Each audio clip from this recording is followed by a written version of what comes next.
Hi, my name is Jennifer, welcome back to my channel and welcome to my August TBR. Now, the eagle-eyed amongst you may have noticed that I don't normally do TBR videos. In fact, I think I've only ever done one, which was in October last year for spooky season. The reason I don't normally do TBRs is because it just feels like a big commitment and I don't plan my reading that much. And I don't really like being told what to read, even when it's me telling me what to read.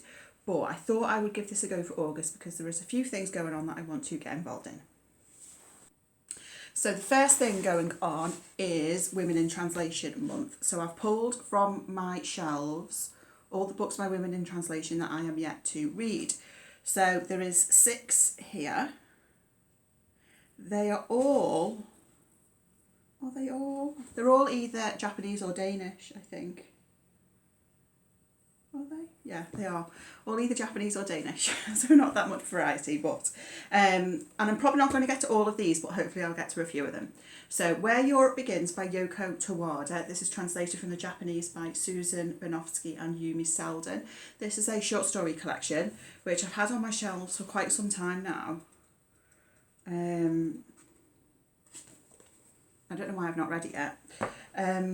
Should we do it in order of country? Let's do it in order of country. Okay. The Aosawa Murders by Riku Onda. This is translated from Japanese by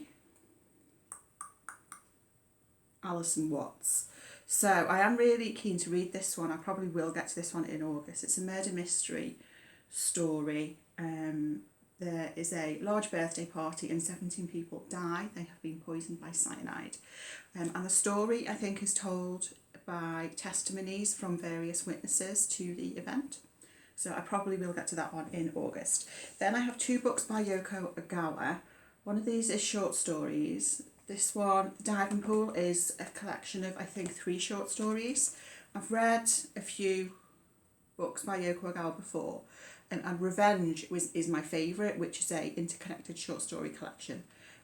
So The Diving Pool is short stories, and then Hotel Iris is a little novella. I haven't told you who the translators are.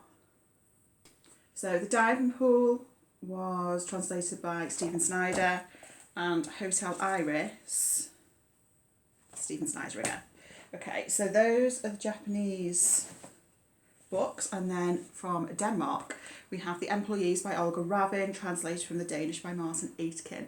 I've heard so many great things about this book. This was on last year's International Booker shortlist, I think, and it's speculative fiction. I think it's set on a spaceship and it's told as accounts from various employees on the spaceship.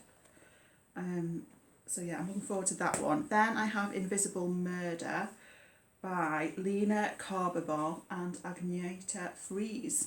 This is translated from Danish by Chace.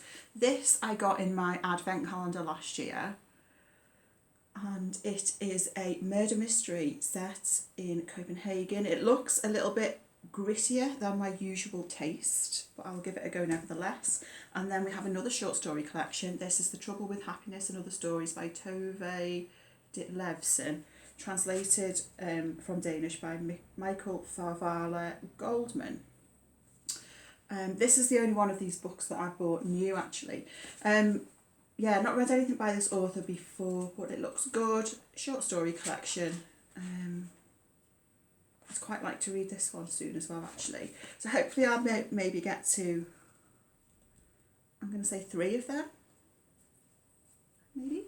Okay, next thing going on in August is GarbAugust, where we read trash. So I'll link below to the announcement videos from CriminOlly and Alison the Giant Bookshelf. There is a whole host of booktubers who are hosting this readathon. So I just have 3 selections for GarbAugust.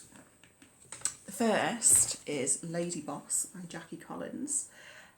This is a book in the Lucky Sant'Angelo series, which I have read at least one from before. But I don't know which one I've read, and I don't know where this falls in the series, but I don't think it matters that much from what I've read in the past. But I think that definitely counts for GarbAugust. Next is an interesting one. So next is the Da Vinci Code by Dan Brown. Now, this is a book which is often derided, which is why I'm going to include it for GarbAugust, because I feel like a lot of people would say this is trash. I don't know if it is or not because I've not read it yet. I bought this copy a few years ago, but I didn't know what I was buying.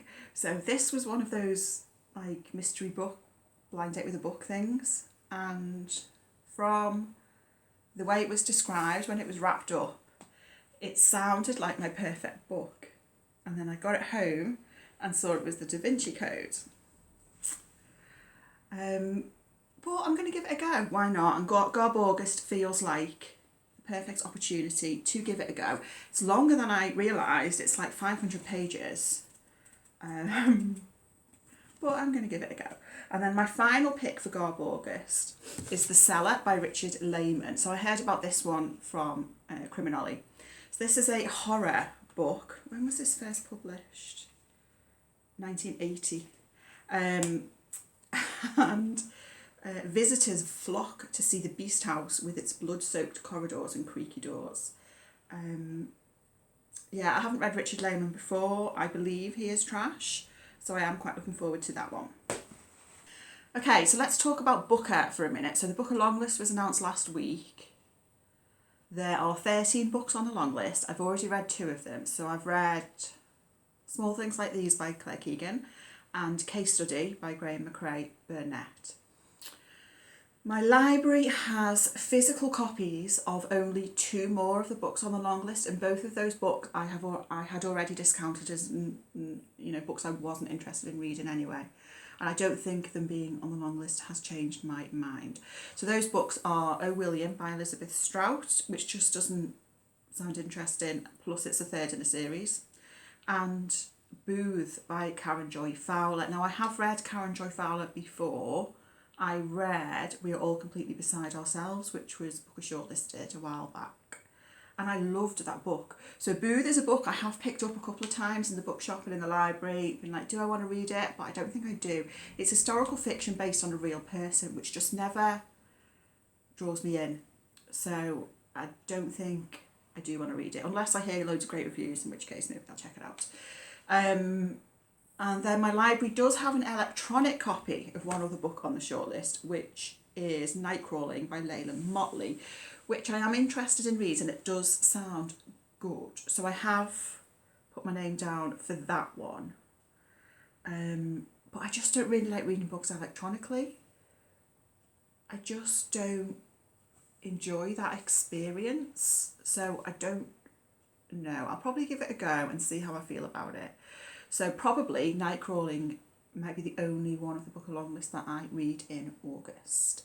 It's strange that my library doesn't have more, because I feel like last year they did have more of the long list available.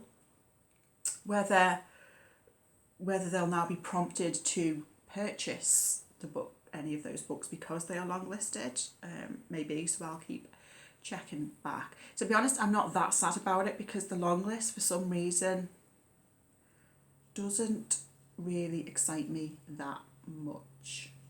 But I'm keen to see what other people's thoughts are on those books, keen to see what gets shortlisted, so we'll see. Right, so then some other books that I have out of the library at the moment, which I'll be reading in the next few weeks. For my library book club, we are reading in August The Garden of Evening Mists by Tan Tuan Eng. So this was my selection, and this was a book that I heard Bob the Bookerer talk about a while back, and I thought it sounded interesting. It's set in Malaya during wartime. I don't know very much about it, but it looks interesting.